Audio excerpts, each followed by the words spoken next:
Do not miss any of our cool videos. Subscribe to our channel for latest updates. Click on the bell icon now.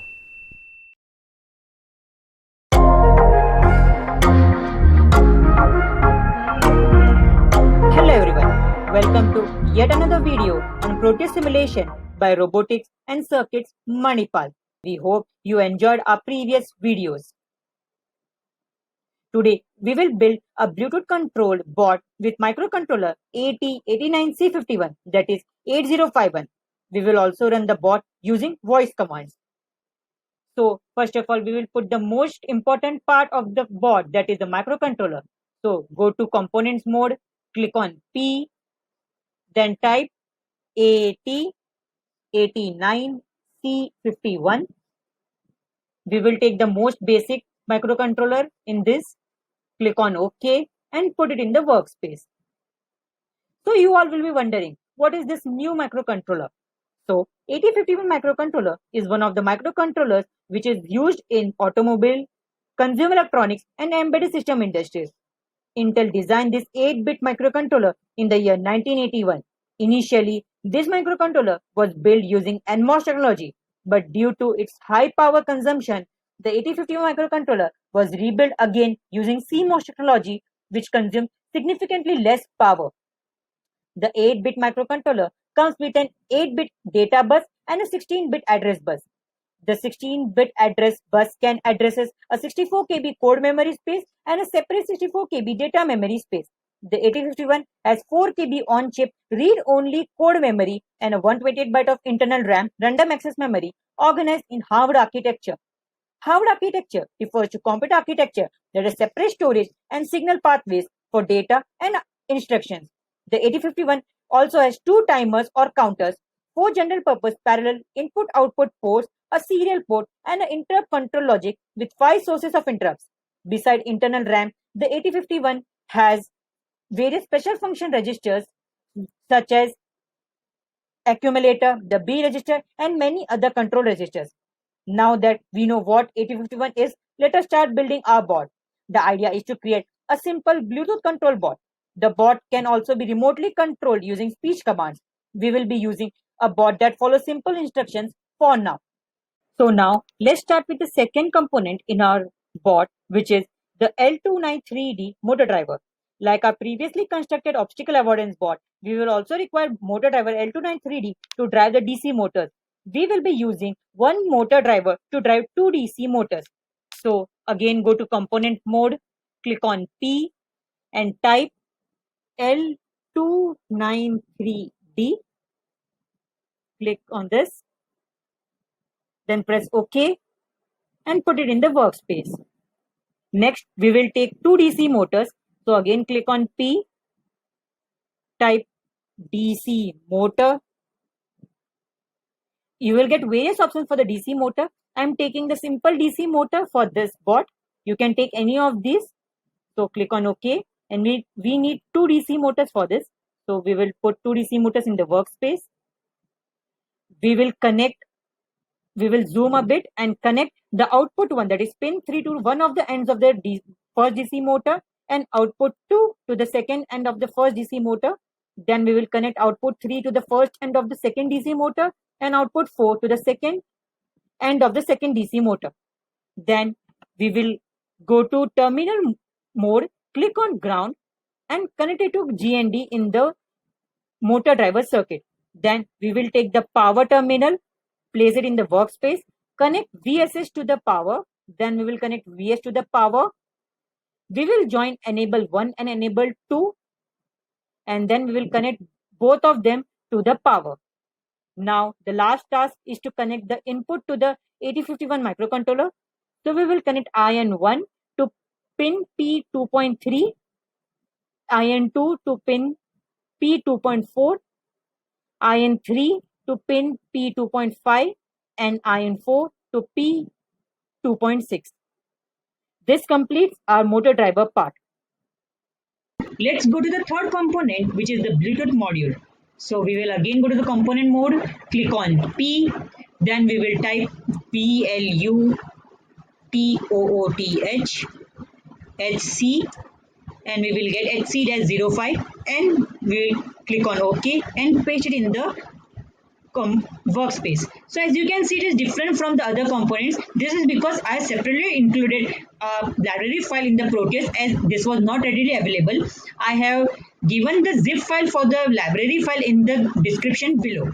So now what is this? So the communication takes place with the Bluetooth module. The HC05 is a Bluetooth module that can add full duplex, that is two-way wireless functionality, which allows us to communicate between the microcontroller and any device with Bluetooth functionality. Various applications makes this process a lot smoother on the user end. The link for the app will be given in the description below. The module consists of 5 pins.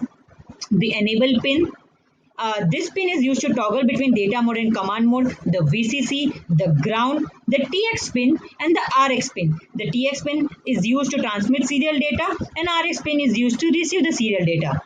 The HC05 communicates with the help of USART communication protocol at a 9600 baud rate.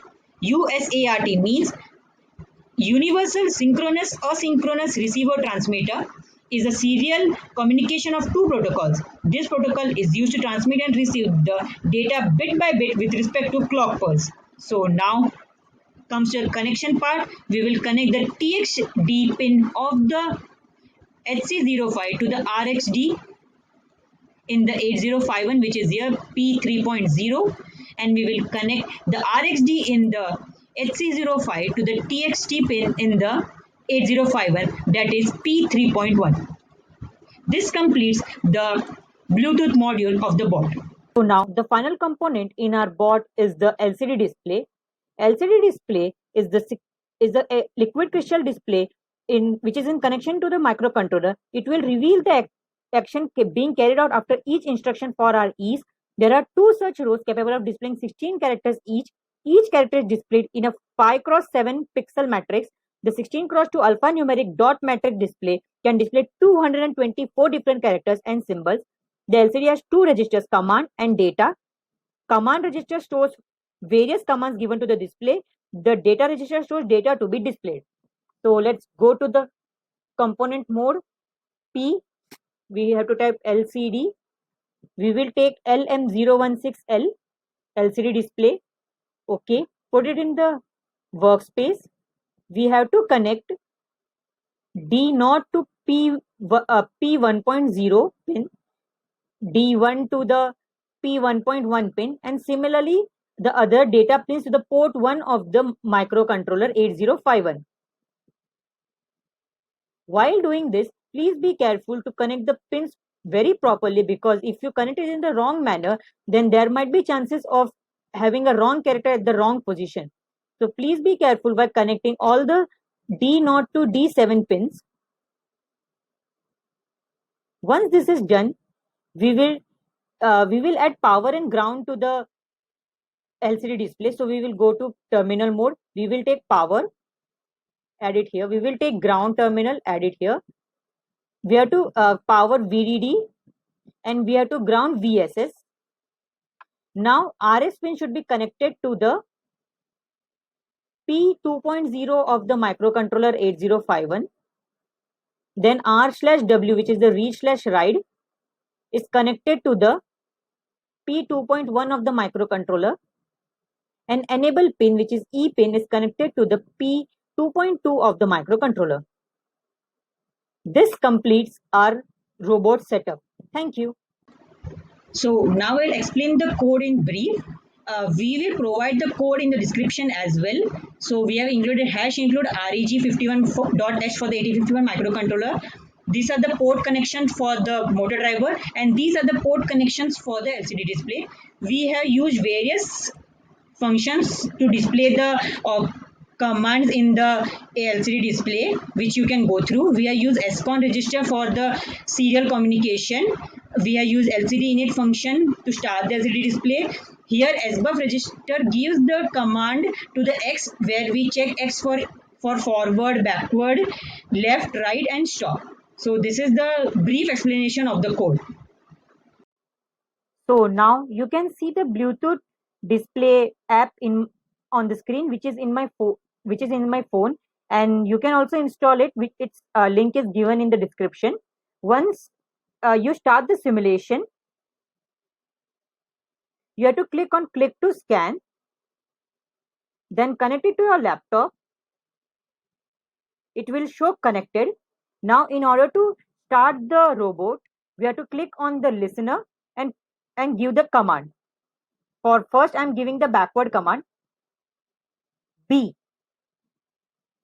So as you can see, it started moving backward, and it has also shown backward here. So let's give the next command L. So it's now moving left, and it's also started moving the left. We can also give the command by typing the text. So just click here, write R and send text. So it has started to move in right direction. It can also move in forward direction. And lastly, in order to stop, just tell S. So it has stopped. This completes our simulation. This is how a GSM based bot works. Thank you.